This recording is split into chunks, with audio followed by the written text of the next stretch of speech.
Ens hem passat molts anys repetint que era important posar l'infant al centre.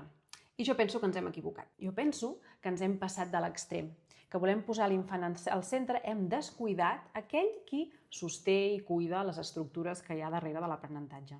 Sistèmicament està desordenat posar l'infant al centre i atorgar-li aquesta responsabilitat. No poden sostenir tot això. Hem de ser els adults els que estem connectats i serens, els que organitzem i els que atenem i acompanyem les necessitats de la infància. Així que, per mi, desplaçaríem aquesta idea de l'infant al centre, protagonista, que mana d'alguna manera, per col·locar-lo en un lloc més sa, que és el que li pertoca, per poder posar l'adult que acompanya en un espai equilibrat, que pugui acompanyar-lo, mirar-lo, evidentment, tenir-lo en compte, només faltaria, però sempre tenint en compte que aquest adult també necessita ser mirat, també necessita ser cuidat i sostingut.